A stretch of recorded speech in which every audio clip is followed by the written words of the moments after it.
असला तरी पटकन आपण ऑफ करायचा आपला स्पीकर. सर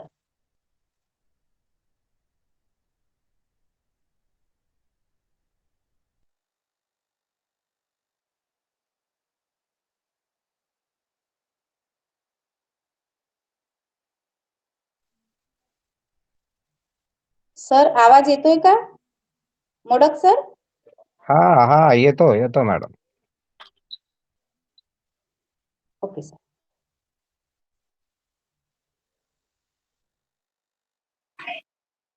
मॅम सरांनी स्पीकर ऑन नाही केला आहे, त्यांनी स्पीकर ऑन करावा. मोडक सर तुम्ही स्पीकर ऑन करा सर, नाहीतर रेखा मॅम तुम्ही त्यांना कॉल करून सांगा थोडं. मोडक सर तुम्ही आपला स्पीकर ऑन करा सर. आता येतो का आवाज? आता येतो मॅडम? आला Yes. सर. सॉरी सर बरं, मी प्रथम सगळ्यांचं सॉरी मानतोय की मी आता पनवेलून कल्याणला येतोय. मी वेळेवर येईल असं वाटलं होतं, परंतु मध्ये ट्रॅफिक आल्यामुळं ट्रॅफिक लागल्यामुळे थोडा वेळ झालाय. असो, आपण जसं जमल तसं आपण करूया. तर सगळे उपासक उपासिका साधक विपश्यना मेडिटेशनचे सगळ्यांचं मनपूर्वक स्वागत. तर आजचा विषय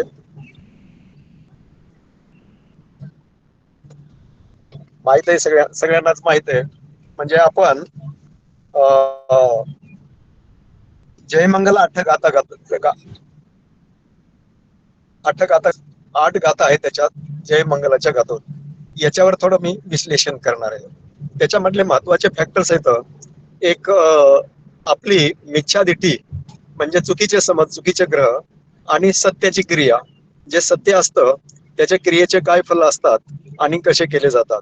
वास्तविक पाहता तसा विचार केला तर याचं विश्लेषण हे अभिधम्मामधून चित्ताच्या अवस्थेच मी करणार आहे जास्तीत जास्त. कारण माटे सर हे 31 प्लेन्स ऑफ एक्झिस्टन्स बोलतात आणि माझ्याकडे अभिधम्माच्या निगडीत म्हणजे चित्तशुद्धीचा विषय आहे. त्या संदर्भाने याच्यावर मला 2 शब्द बोलायचे आहेत. म्हणजे याच्यावर आपला थोडा प्रकाश टाकायचा आपण प्रयत्न करूया. आता इथं याची सुरुवात आपण ह्याच्यात करूया की बऱ्याचशा सगळ्याच कार्यक्रमामध्ये आपल्या प्रथेप्रमाणे, ट्रॅडिशन प्रमाणे आपण परित्त करतो, परित्राण पाठ करतो. खरं त्याच्यातला अर्थ कळतो का आपल्याला? नेमकं का करतो? त्या परित्त करण्यामधून आपल्याला काय साध्य करायचं असतं वगैरे वगैरे याच्या बाबतीत आपण विवेचन करूया थोडं. तर याच्यामध्ये महत्वाचा मुद्दा असा आहे, याच्यात महत्वाचा मुद्दा आहे की परित्राण पाठ करत असताना त्याच्या काही महत्वाचे मुद्दे आपण लक्षात घेतले पाहिजे.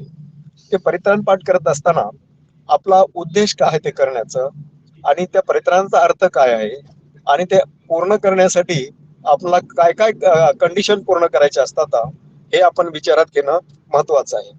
जसं परित्राण पाठ करत असताना हे पालीमधून चॅन्टिंग केलं जातं. त्या पालीच्या शब्दाचा अर्थ खरंच कळतो का हो? मग ते का करतो, कुणाला संबोधून करतो?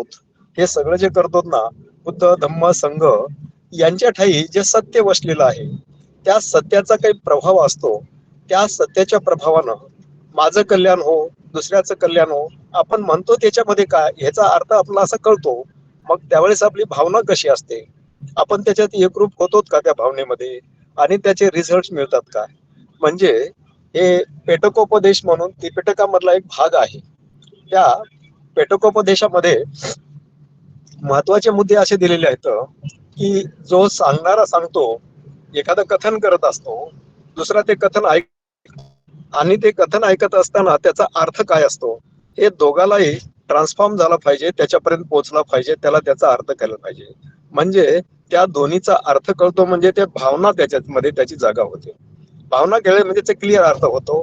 कोण सांगतोय किंवा त्याचे काय विनंती आहे मान्य करतोय, याच प्रकारचं हे जयमंगल 8 गाथा आहेत.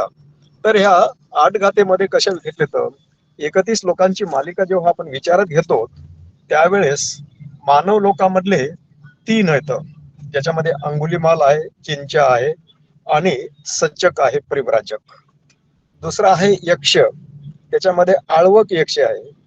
तिसरा आहे एक आपण जनावर म्हणतो, त्याच्यापैकी नालागिरी हाती येतो. देवामधला काम लोकांमधले देव सर्वोच्च देव म्हणून मार आहे या ठिकाणी. आणि तिसरा आहे ब्रह्मा म्हणजे बकब्रह्मा, ह्याच्यामध्ये त्याचं तिथं नाव आहे तसं. आणि शेवटचं जी योनी आहे नंदोपनंद भुजंग म्हणजे हे सर्प योनी म्हटलं येतं. म्हणजे याच्यामध्ये सर्प योनी हे तिरछान योनीमध्ये आहे. आणि दुसरं आळवक हे येतो ते अपाय लोकांमधलं त्याला 100 योनी म्हणतात आपण, तर त्याच्यामधले हे आहेत. तर हे सगळे 31 प्लेन मधले जवळजवळ सगळेच इथं घेऊन इथे त्यांच्या हे जे कसे होते, त्यांना कशा प्रकारचे त्यांची मिथ्यादिटी घालवली आहे, त्यांना कशा प्रकारे जिंकलेलं आहे बुद्धांनी, बुद्धामध्ये कोणते धम्म वसलेले आहेत आणि त्या धम्माच्या प्रभावामुळे त्यांच्यावर काय प्रभाव झाला, तोच बुद्ध धम्म संघ या वचनामध्ये त्या तत्वाचा जो काही प्रभाव आहे, त्या प्रिन्सिपलचा आहे, धम्माचा प्रभाव आहे, त्या प्रभावानं मी जे हे काय म्हणतो परित्याग, त्याचा मला हे मिळो, काय फायदा मिळो, अशा प्रकारचा त्याचा अर्थ आहे. मग या ठिकाणी 8च लोक का घेतले, तर वेगवेगळ्या प्लेन मधले 31 प्लेन्स ऑफ एक्झिस्टन्स मध्ये जे सगळे लोक आहेत त्याच्यामध्ये आरूप लोक नाहीत. ज्या ठिकाणी चेतना असते, जे माणसाशी संवाद करू शकतात त्या भाषेमध्ये, फक्त आरूप लोक करू शकत नाहीत. ब्रह्मलोक करू शकतो, देवलोकातले करू शकतात, आरूप लोकांमधले करू शकतात. त्याचे निवडकच घेतले जे देह धारण करून संवाद करू शकतात, असेच लोक घेतलेले आहेत. मग या ठिकाणी जे जयमंगल गाथेमध्ये मार हे घेतलेलं आहे. आता माराची काय योनी आहे? मार हा सर्वश्रेष्ठ देव आहे कामलोकामधला.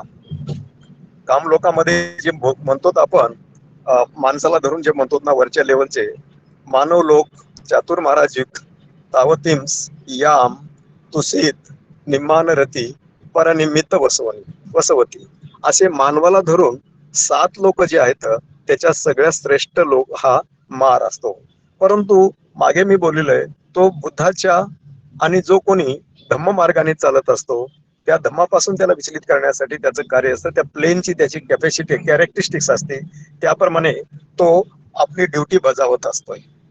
अशा प्रकारचं मार आहे. आता माराला त्यांनी जिंकलं कसं?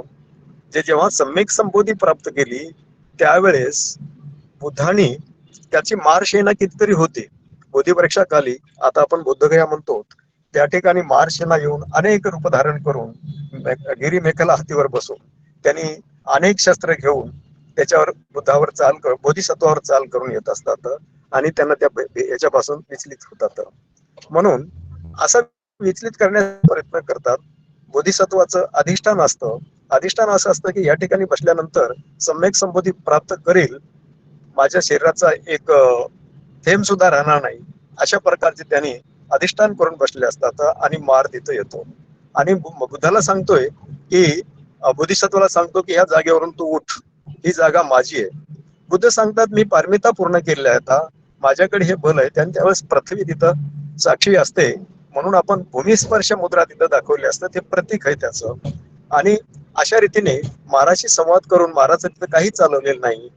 तिथं मुचलिंद नाग आहे, वेगवेगळ्या ठिकाणी बरेचसे ते 7 ठिकाणी 7 आठवडे बसतात. याचं आपल्याला सगळं माहिती निदान कथेमध्ये सगळं दिलं असतं. तर अशा प्रकारचं जे बोधिसत्वाकडे जे बल होतं, जे सत्य बल होतं, त्या सत्याच्या बलानं मारासारख्या अशा क्रोधाग्न फेकणारा बाहेर आणि त्याची बलाढ्य सेना असलेली त्याला ज्या धम्मानं जिंकलेलं आहे, जे सत्य हे धर्माच्या ठिकाणी. धम्म म्हणजे काय? मी त्या धर्माच्या म्हणजे शील समाधी पय्या म्हणतो ना, शीलाचं पालन करतो, समाधी करतो, सत्य धम्म मी जाणून घेतो आणि त्या सत्य धर्मानं जाणून घेतल्यामुळे धम्माचा जो प्रभाव माझ्यावर होत असतो, त्या प्रभावानं किंवा दुसऱ्यानं कोणानं त्या प्रभावाची याचना केली तर त्या धम्मानं त्याचं बरं हो. धम्मामधल्या कॅरेक्टरिस्टिक्स म्हणतो, गुणधर्म असतात, त्यानं बरं हो. म्हणजे या ठिकाणी दुसरं काही नसून आपलं जे मन असतं, मनाची जी ताकद असते, मनाची जी पॉवर आहे, आणि ती पॉवर ही जी प्युरिफाय झालेली असते, ती प्युरिफाय झालेली पॉवर तुमच्या मनाचे फळ देत असते. तुम्हाला जे इच्छिलेलं असतं आणि ते इच्छिलेलं असतं. असे बरेच उदाहरण जातक कथामध्ये येतं, धम्मपदाच्या अटक कथेमध्ये बरेचसे असे उदाहरण येतं. ती सत्याची क्रिया केली. सत्याची क्रिया म्हणजे सत्याचा प्रभाव जिथं येतो त्या प्रभावामुळे आपण भलं करून घेत असतो. या ठिकाणीच असं म्हटलेलं आहे की ज्या माराला बुद्धांनी आपल्या बुद्धीच्या प्रभावानं आपल्या धम्म धारण केल्या, त्या धम्माच्या ह्याच्यामुळे त्या धम्माच्या प्रभावानं इथे माराला प्रभाव केलं, प्रभूत केलं. त्याच प्रभावानं माझं मंगल हो, सगळ्याचं मंगल हो, असं आपण करत म्हणतो. म्हणजे मेकॅनिझम कसं आहे, तुमच्यामधली जी दिठ्ठी असते, दिठ्ठी म्हणजे काय, तुमची जी धारणा असते मनाची. आता ही धारणा कशी आहे, मार म्हणतो की मी सर्वश्रेष्ठ आहे, माझ्या ठाई सगळाच मी बलाढ्य आहे, ही त्याची धारणा झाली. मात्र त्याच्यापेक्षा कोणीतरी बलाढ्य आहे, त्याच्यापेक्षा कोणीतरी मोठा आहे, हे त्याला माहित नसतं. हे त्याची अंधश्रद्धा असते.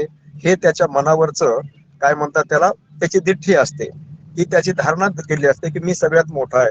तू देवलोकातला मोठा असतील, मात्र सगळ्या देवाचा 31 प्लेन्स ऑफ एक्झिस्टन्स मध्ये जेवढे चित्त दाखवले येतात, चेतना दाखवले येतात, त्या सगळ्यापेक्षा श्रेष्ठ हे बुद्ध असतात. हे त्याला माहित नसतं, हे त्याचं अज्ञान असतं, ही त्याची धारणा असते. अशाच प्रकारे नंतर जे बाकीचे येतात बरेचसे, याच्यामध्ये मग येतो काय म्हणतात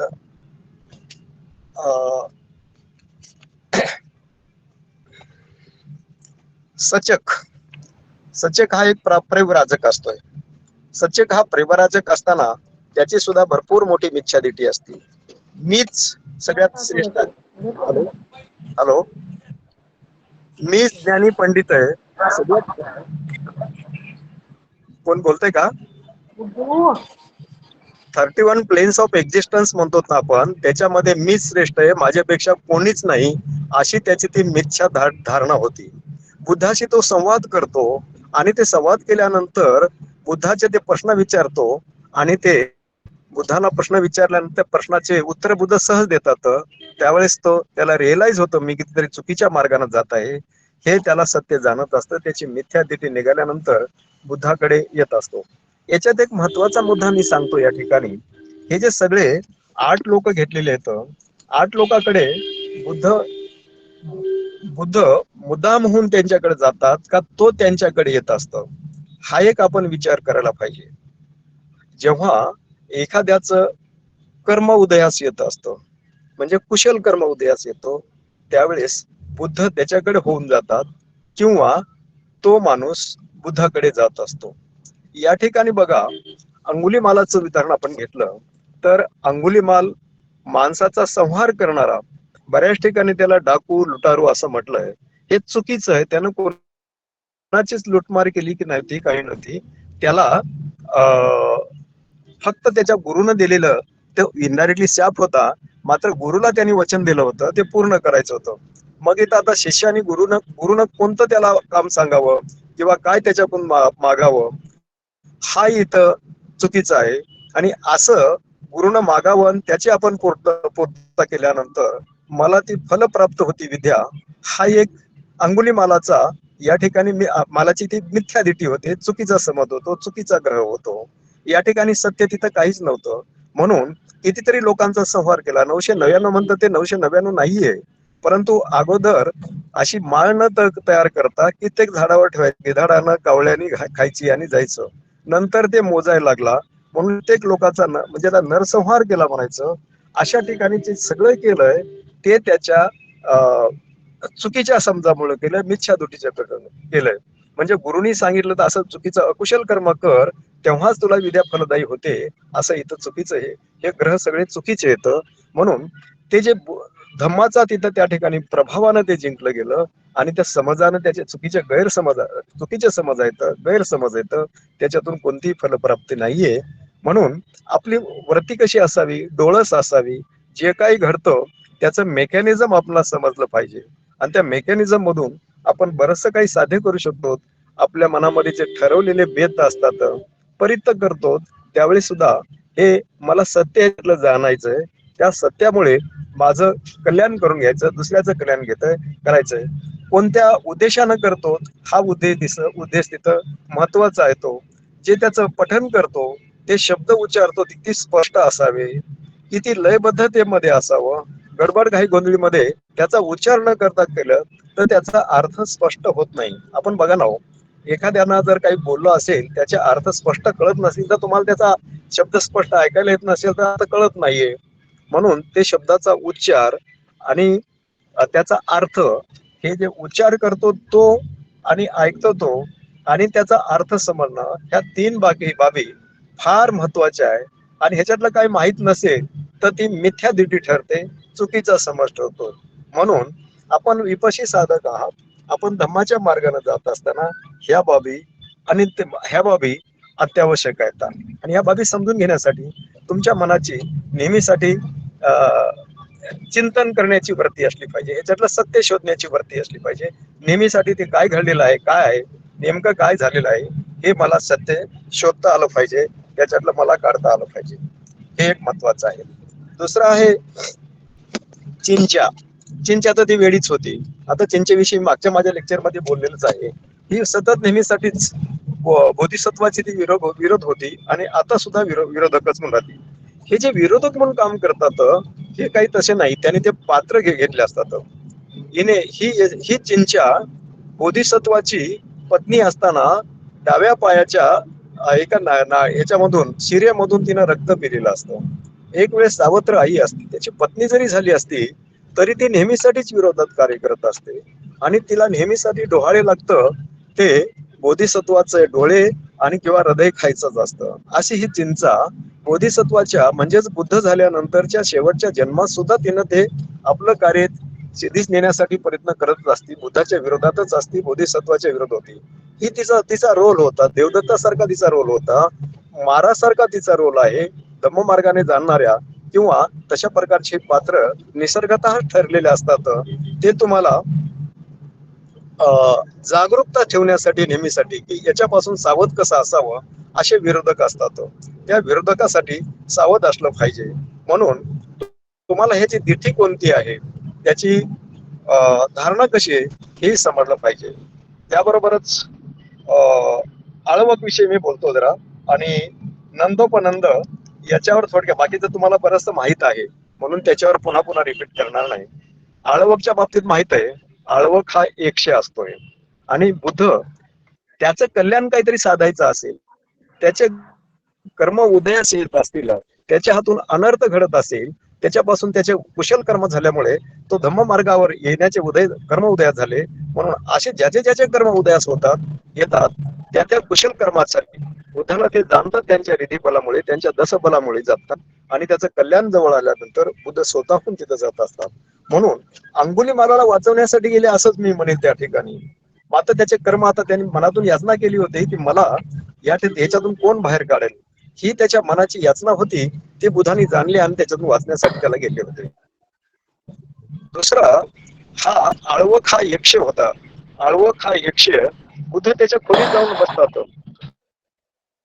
मध्ये जाऊन बसतात. तो येतो आणि बुद्ध सांगतोय जा बाहेर जा. बुद्ध बाहेर जातात, आत ये, आत जातात. हे पुन्हा हे तीन वेळेस असं करतो, आत जा बाहेर ये, आत जा बाहेर ये. मग शेवटी चौथ्या म्हणतात मी जाणार नाही बाहेर. काय करायचं ते तू करून घे बुद्ध, असं म्हटल्यानंतर तो म्हणतोय मी तुला प्रश्न विचारतो, त्या प्रश्नाचे जर तू उत्तर नाही दास तर मी तुला बरंच म्हणजे सांगतो, तुझ्या हातपाय हे करील, तोडील वगैरे वगैरे, आणि नदीच्या समुद्राच्या पलीकडे दूर फेकून देईल म्हणतो. बुद्ध म्हणतात या विश्वामध्ये मला असं काही करणारा कोणीच नाहीये, तर विचार तर म्हणतात तुझे काय प्रश्न आहेत. त्यांनी प्रश्न विचारलेले असतात. सर्वात श्रेष्ठ धन कोणते, तर बुद्धांनी त्याचं श्रेष्ठ धन म्हणजे श्रद्धा. तुमची श्रद्धा ही डोळस असावी, आंधळी श्रद्धा नसावी, सत्य जाणणारी असावी.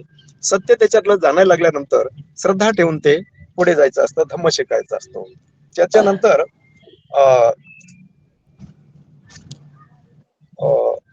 कोणत्या अभ्यासाने सुख प्राप्त होते, तर धम्माचा अभ्यास केल्यानंतर सुख प्राप्त होते, बुद्धांनी ते सांगितलं. आता सुख प्राप्त होते म्हणजे काय, धम्माचं रिअलायझेशन. मला त्या धम्माचं काही कळत नाही, लोक म्हणतात म्हणूनच मी ते करायचं, ऐकायचं, धम्माचं पालन करायचं असं नाहीये. मला त्या धम्माचा अर्थ कळला पाहिजे, त्याचे गुणधर्म कळले पाहिजे, त्या गुणधर्मातून काय प्राप्त होतं हे मला मिळालं पाहिजे. डोळे झापून आंधळेपणाने केलं त्याचे रिझल्ट होतात. तुमच्या मनाची पॉवर वाढण्यापेक्षा ती श्रद्धा म्हणून त्याच्यातून तुम्ही करू शकता. मात्र गॅरंटेड सगळं मिळवून घेण्यासाठी तुमचं तिथं चिकित्सक बुद्धी पाहिजे, त्याच्यातला जाणून घेणारा धम्म जाणला पाहिजे. नंतर सगळ्या रसामध्ये कोणता रस श्रेष्ठ आहे, तर बुद्ध सांगतात सत्याचा रस श्रेष्ठ आहे. त्याबरोबरच कोणते जीवन श्रेष्ठ आहे, प्रज्ञामय जीवन श्रेष्ठ आहे. प्रज्ञा म्हणजे विस्डम म्हणतो आपण, हुशारी, शहाणपण. म्हणजे शहाणपण या शब्दाचा अर्थ शहाणा माणूस वगैरे म्हणतो, सत्य जाणणारा म्हणतो. प्रज्ञा ही सगळ्यात श्रेष्ठ आहे. असं प्रज्ञेनं जीवन जगत असताना ते सगळ्यात श्रेष्ठ आहेत. या प्रश्नाची उत्तर जेव्हा त्याला एकशाला कळतात, त्याला समजतात, बुद्धाशी कॉन्टॅक्ट करत असताना बुद्धाच्या प्रभावामुळे, बुद्धामध्ये असलेल्या धम्मामुळे त्याचे ते अज्ञान दूर झालेलं असतं, त्याला सत्य जाणलेलं असतं आणि खरा धर्म झाल्याबरोबर तो बुद्धाचा शरण येतो आणि मला आजीवन आपला हे करा म्हणून सांगतोय, शिष्य बनवा म्हणून सांगतोय. अशा प्रकारे हे जे सत्य आहे ते सत्य जाणल्यानंतर धम्मामध्ये वाहून घेण्यासाठी म्हणतो मी गावोगावी नगरानगरामध्ये जाऊन धम्माचा मी प्रचार करेन म्हणतोय. जो मिच्छादिटीमध्ये होता त्याला सत्य जाणलं आणि त्या सत्यामुळे त्याचे जे त्याच्या मनावर प्रभाव पडतो त्या धम्माचा, त्यालाच सत्याची क्रिया म्हणायचं असतं. त्यालाही सत्याची क्रिया म्हणायचं असतं. अशी सत्याची क्रिया प्रत्येक ठिकाणी आपल्याला मिळत असते. त्याबरोबरच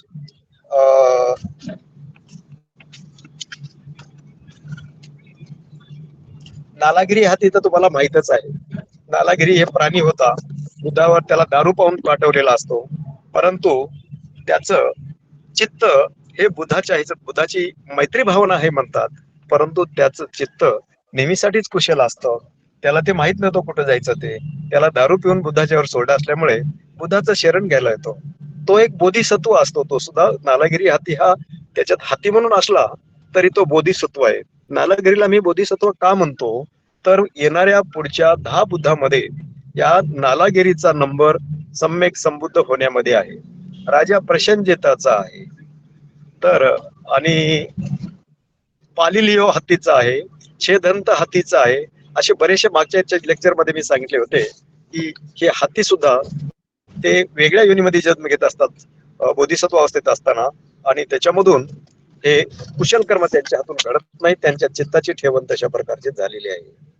बक्क ब्रह्मा सुद्धा त्याचं जे काय म्हणतो त्याला अनर्थ आपण जे म्हणतो, हे माझं नाही मीच आहे, अशा प्रकारची धारणा करत होता. मी श्रेष्ठ आहे, मला सगळं कळतं. ही धारणा त्याची चुकीची होती, म्हणून त्याला काही त्याच्यात फायदा मिळत नव्हता. तर दुसरं आहे नंदोपनंद भुजंग. नंदोपनंद भुजंग म्हणजे कोण आहे? हा एक नाग असतोय, हा सर्प योनीमध्ये जन्मलेला असतो. आता याची गोष्ट कशी आहे बघा, याची गोष्ट म्हणजे घडलेली घटना कशी आहे. जेव्हा अनाथपिंडकांनी बुद्ध आणि त्याच्या 500 भिक्खूंना निमंत्रण दिलं होतं भोजनाचं, त्यावेळेस काही वेळ होता, तर त्या वेळामध्ये चला आपण तावतीन श्लोक म्हणजे इंद्राच्या ह्याच्यामध्ये प्लेन मध्ये तावतीन श्लोकामध्ये आपण जाऊन भेटू म्हणून 500 लोक गेले होते. आणि ते 500 लोक जात असताना, 500 अरंत जात असताना त्याच्यामध्ये आनंद होता.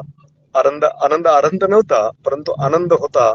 त्याच्यानंतर अनिरुद्ध होता, त्याच्यानंतर राहुल होता, आणि दुसरा एक असतो बुद्धाचे शिष्यच असतात. मग अशा वेळेस जात असताना हे रिधिबलानं त्यांचं जे ह्या नंदाचं भुजंगाचं होतं, नंदोपनंद भुजंगाचं जे साम्राज्य असतं, ते साम्राज्य असतं सुमेरू पर्वताच्या खाली असतं. आणि त्याच्यावरून ते भ्रमण करत तावंतीन श्लोकामध्ये जात असताना त्या ठिकाणी त्याला क्रोध आला की माझ्याहून कोण श्रेष्ठ आहे, हे लोक कसे काय जातात, हे मुंडन केलेले लोक माझ्याहून कसे जातात. त्या ठिकाणी तो राजा असतो नागांचा, श्वेत छत्राखाली बसला असतो, त्याच्यासाठी बरंच पक्वान्न तयार करत असताना हे त्याला क्रोधित होत असतो की आपलं श्रेष्ठ आहे, मी कुणाच्या पेक्षाही लहान नाहीये आणि मीच सगळं ह्याच्यावर आहे. सुमेरू पर्वताच्या खाली असतो, वर तावतीन श्लोक असतात, त्याच्यावर जाण्यासाठी इतके लोक गेलेत म्हणतात. मग त्यानं आपल्या शरीराचे 7 वेटोळे करून त्या सुमेरू पर्वताला वेढे घालतो. यावेळेस काय हे जे भिक्खू सोबत असतात, अनुरुद्ध असतात, बद्दी असतो, नंतर राहुल असतो आणि दुसरे असतात बरेचसे. ते म्हणतात आम्ही ह्या ठिकाणी उभं राहून जे 7 मोठमोठे समुद्र हे आहेत, टेकड्या आहेत, म्हणजेपेक्षा पर्वत आहेत ते पाहतो. आज पर्वतही दिसत नाही, सगळं झाकाळलं दिसतं, सगळं अंधकार दिसतंय. असं काय असतं गडे?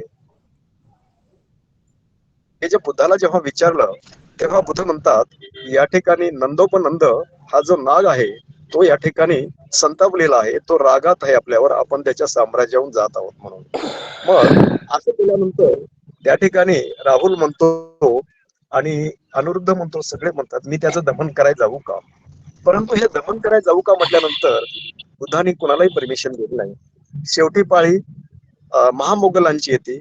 महामोगलांना म्हणतो की मी जातो. मग त्यावेळेस बुद्ध त्याला परवानगी देतात. मात्र तेही सूचना देतात तो फार रिद्धिवान आहे, तो नाग फार रिद्धिवान आहे, त्याला जरा सांभाळून म्हणे. मग महामोगलान म्हणतो असे पृथ्वीवरचे सगळे नाग आले तरी मला त्याची भीती नाही म्हणून. मग काय करतात, त्या ठिकाणी गेल्यानंतर तिथं क्रोधित होऊन बराचसा त्याचं बोलणं वगैरे होण्यापेक्षा क्रोधात बघत असतो, त्याचे रिद्धिबल तिथं दाखवत असतो. मग महामोगलान आपलं रूप एवढं धारण करतात, डाव्या कानातून जाऊन उजव्या कानातून निघतात, डाव्या नाकातून जाऊन उजव्या नाकाच्या पुढीतून निघतात. त्याच्यानंतर त्याला बरंचसं भयभीत येतं. त्यातून तोंड वाचल्यानंतर त्यांनी तोंड वाचलं, त्याच्यातून आग ओकली, त्याच्यातून हवा काढली. तर महामोगलांकडे एवढी कॅपॅसिटी होती की त्याचं त्याच्या पुढे काहीच चालत नव्हतं. यांच्या महामोगलांच्या आगीमुळे त्याचं काहीच होत नव्हतं. त्याच्या तोंडातून हवा काढत होता, वारं सोडत होता, तेही त्याच्या पुढे काही होत नव्हतं. शेवटी मग त्यांनी तोंड वाचलं आणि मग तोंड वाचून म्हणतो की यानं माझ्या तोंडात गेला की मी याला चावून खाईल सगळं चिकरेल. बुद्ध त्याला सूचना देतात. अशा वेळेस आरपार जात असताना 4थ्या ध्यानामध्ये जाऊन त्या ठिकाणी त्याचं प्रज्वलित करून त्याची बुद्धी त्या ठिकाणी मध्ये जातात आणि पूर्व पश्चिम दक्षिण उत्तर त्याच्या पोटामध्ये जाऊन प्रवास करत असतात. त्याच्या पोटामध्ये हलविचल झाली तेव्हा ते सांगतो की मला बाहेर निघ. येतात मग मोगलान बाहेर येतात आणि सांगतो तुमचं रूप कोणतं आहे ते धारण करा.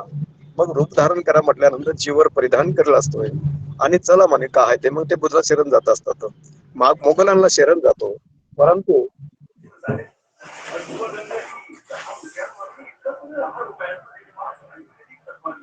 भोकर मॅडम आपण आपला स्पीकर ऑफ करा.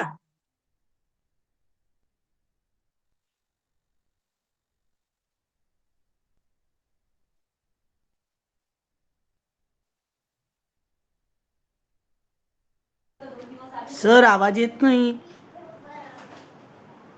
मोडक सर लेफ्ट झाले मॅम. नाही माझा ते गोंधळ झाला होता, फोन आल्यामुळे गोंधळ झाला होता. आवाज येतो का मॅडम आता? हॅलो, होय सर. येतोय. येतोय ना? हा. मग या नंदोपनंद भुजंग हा जो अशा प्रकारचे त्याच्या मिथ्यादिठी होता, मी राजा आहे, सर्वात मी श्रेष्ठ आहे, माझ्याशिवाय कोणी नाही, असे त्याचे समज असतात. हे समज दूर करण्यासाठी बुद्धांनी महामोगलांना त्याचा पराजय करण्यासाठी पाठवले असतात. मग ते बुद्धाकडे येत असतो. बुद्धाकडे ते महामोगलान त्याला घेऊन येतात आणि तो म्हणतोय की मला आता संघात घ्या, मला आशीर्वाद द्या, माझी प्रवर्जा करा.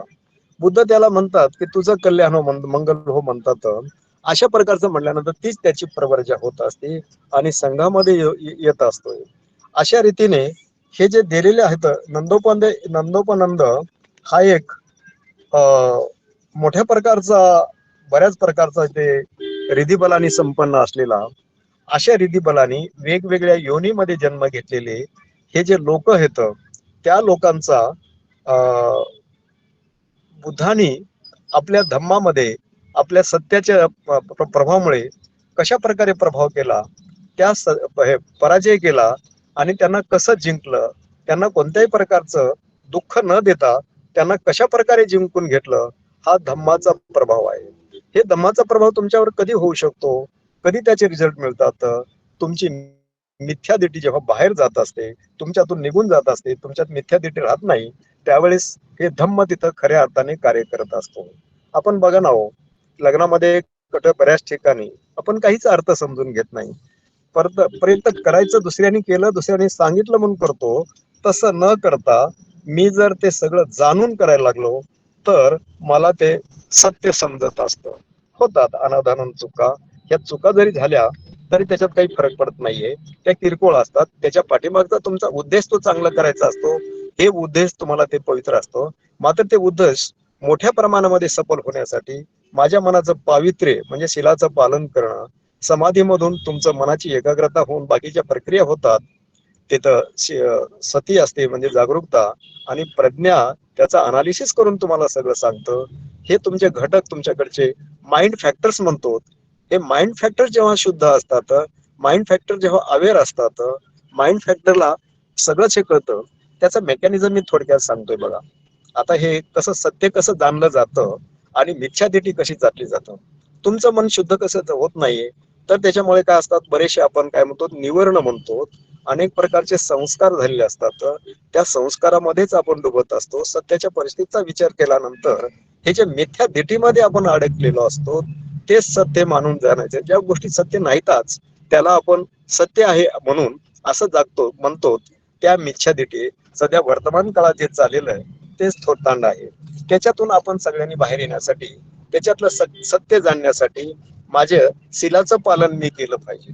ग्रस्तीनी 5 शीलं, रामनेरानी 8 शीलं आणि भिक्खूंनी 10 शीलं पालन करावं. बाकी मग तसे विनयामध्ये दिलेले सगळेच रूल आहेत ते ग्रहत्याग केल्यानंतर सगळे पाळायचे असतात.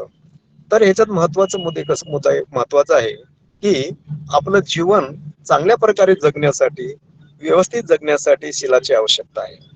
समाधीची आवश्यकता याच्यासाठीच आहे की मनाची एकाग्रता झाल्यानंतर तुम्ही त्याच्यातली इक्वॅनिमिटी मध्ये येता की समतेमध्ये येता. समतेमध्ये कसं येऊ शकता, आपल्यामध्ये असलेले जे विकार असतात, जसं त्याला आपण निवरण म्हणतात, काम, छंद, उदच्य, कुकुच, थिन्न, मिद्ध आणि टारपोर, इलविल वगैरे वगैरे अशा प्रकारचे आहेत की त्याच्यामुळे तुम्हाला काय होतं, हे जास्त खोलवर तुमच्यात रुजलेले नसतात, ते वरवरचे असतात. त्या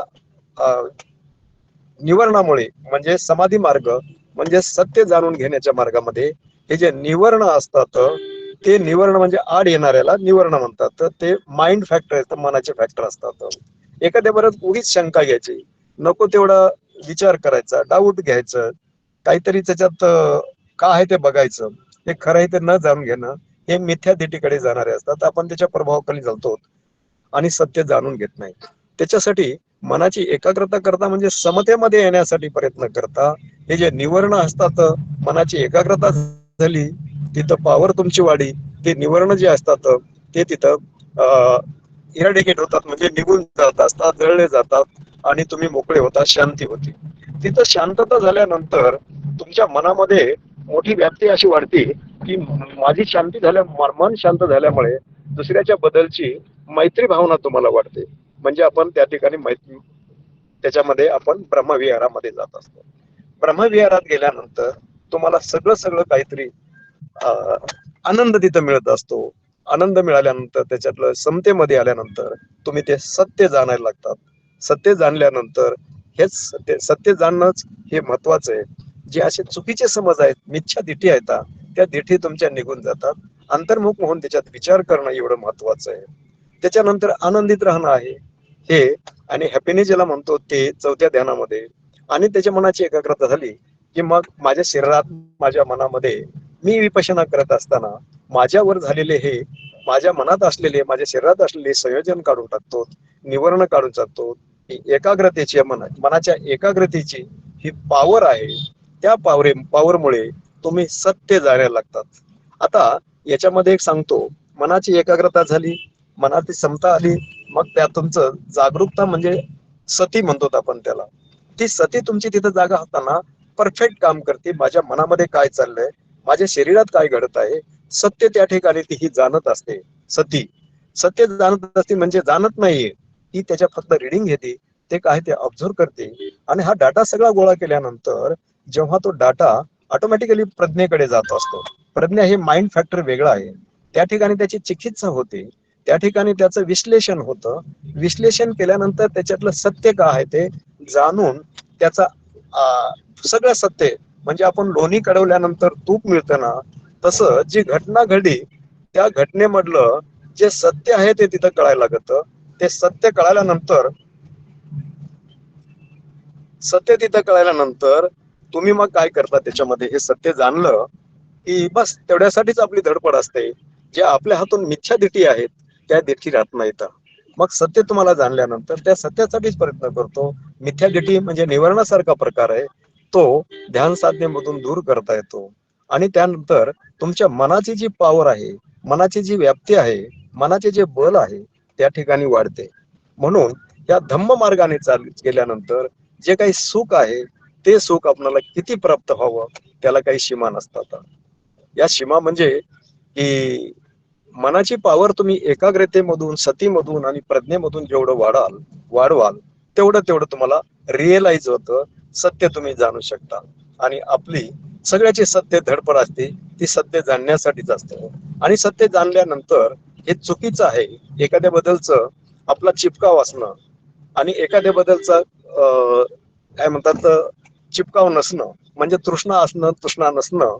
तृष्णा प्रत्येक ठिकाणी, कुशल कर्म केलं तरी त्याची तृष्णा वाढते, अकुशल केलं तरी त्याची तृष्णा वाढते, ते काढून टाकण्यासाठी. हे जेव्हा नष्ट करून हे सगळं तुमच्या भवांगामध्ये असतं, हे भवांगामधलं हे जे फॅक्टर्स आहेत सगळे नष्ट झाल्यानंतर त्यालाच आपण म्हणतो ना निब्बाणाचा आपल्याला ज्ञान होतं. निब्बाण तुम्हाला रिअलाइज होतं. निब्बाण तुम्हाला समजायला लागत असतं की आता माझं कशाशीच अटॅचमेंट नाही, मला काही नाही, मी आता सगळं रिअलाइज करून घेतलेलं आहे. अशा रीतीनं हे जे मध्ये अडथळे येत असतात ते अडथळे म्हणजेच आपल्या अज्ञानाचे असतात किंवा मिथ्या दिठीचे असतात. त्या दिठीतून बाहेर येण्यासाठी महामंगल सुत्त जे म्हणतो अठ्ठगाथा या वेगवेगळ्या योनीमधल्या लोकांच्यावर कसं जिंकलंय, म्हणून त्या ठिकाणी धम्माचे एकच धम्म म्हणण्यापेक्षा वेगवेगळे टेक्निक जिंकलेलं आहे, वेगवेगळ्या ज्ञानानं म्हणजे त्या धम्मानं जिंकलेलं आहे.